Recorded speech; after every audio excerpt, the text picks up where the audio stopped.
The Girl Who Never Grew. We found Lily in a glossy adoption brochure. Her photo looked like any other, a shy, sweet 10-year-old with big green eyes and soft brown curls. The social worker described her as quiet but loving, a girl who just needed a stable home. My wife Sarah was hooked immediately. Me? Something about her picture gave me pause.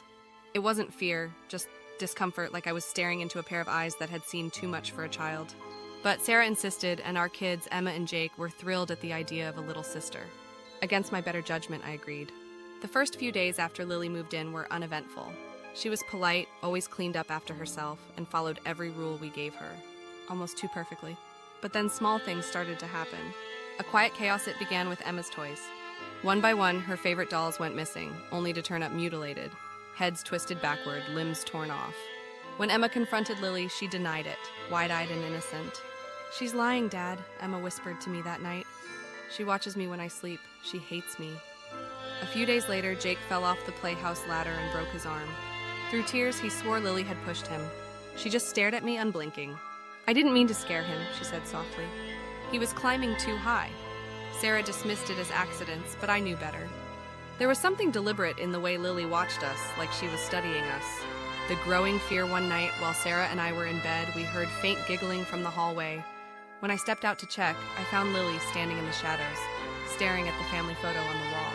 "What are you doing up, Lily?" I asked. Her voice was calm, almost cheerful. "You look so happy here," she said. "Do you think you'll stay that way?" The next day, Sarah began to dig into Lily's past. What she found shook us both. The missing families. We knew Lily had been in multiple orphanages, but Sarah uncovered a disturbing pattern. Every place she stayed either closed or suffered some tragedy. One orphanage burned to the ground. Another reported mysterious accidents that injured staff and children. Families who adopted her always ended up giving her back, those who survived anyway. "She's not just unlucky," Sarah told me, her voice trembling. "There's something wrong with her."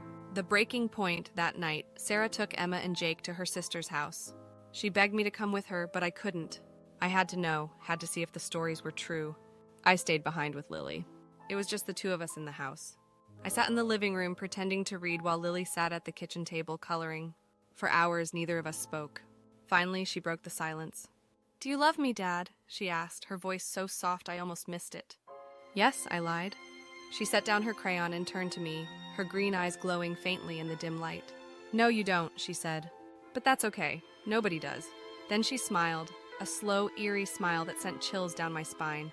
Before I could respond, she grabbed a knife from the counter and lunged at me.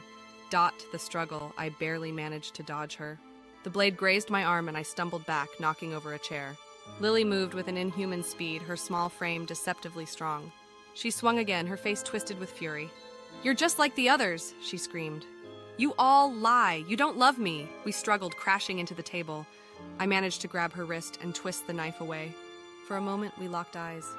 Her expression wasn't that of a child. It was cold, calculating, and filled with something ancient.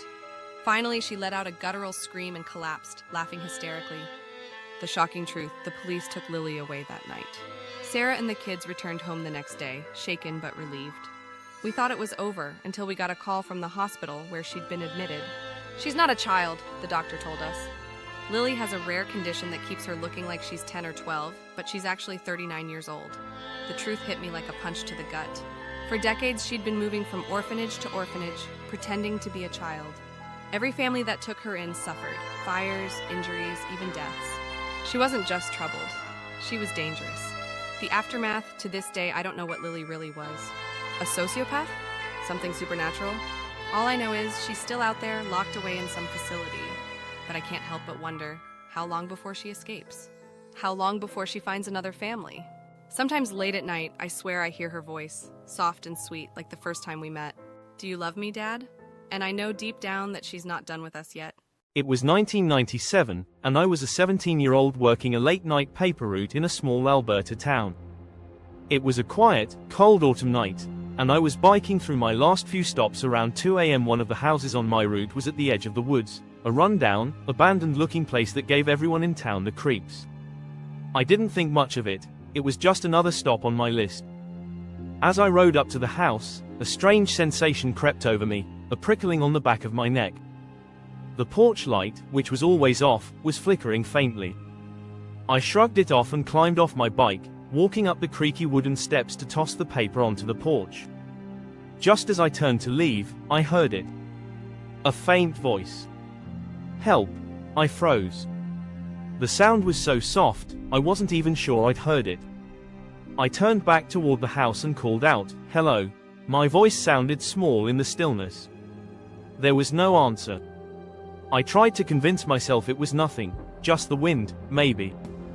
But as I took a step down, I heard it again, louder this time. "Help me." Against my better judgment, I walked back to the door. It was slightly ajar, creaking softly in the breeze. As I peered inside, a terrible smell hit me, damp wood and something metallic, like rust or old blood. I hesitated, torn between fear and the possibility that someone might actually need help. "Is anyone there?" I called out. And then I saw her. At the end of the dark hallway stood a girl, maybe 12 or 13 years old. Her white dress was stained with dirt, her long hair obscuring her face. She didn't move. She just stood there, silent, her head tilted slightly to one side. I felt frozen in place, my heart pounding in my ears. "Are you okay?" I asked, my voice trembling.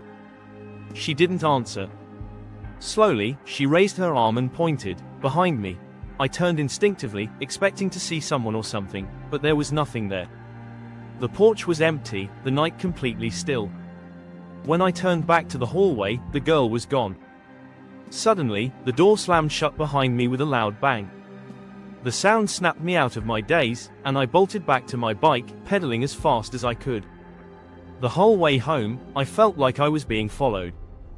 I didn't dare look back, convinced that if I did, I'd see her standing there, watching me. The next morning, I tried to rationalize what had happened. Maybe I'd imagined it, or it was just the tricks of a tired mind. But when I turned on the news, my blood ran cold. The police had been called to that house early that morning. A neighbor had heard strange noises and decided to report it.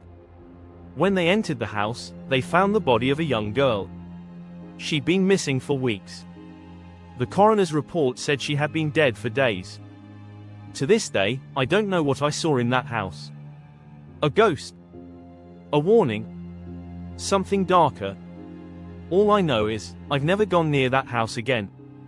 And sometimes, in the quiet hours of the night, I still hear her voice, faint and distant, calling for help.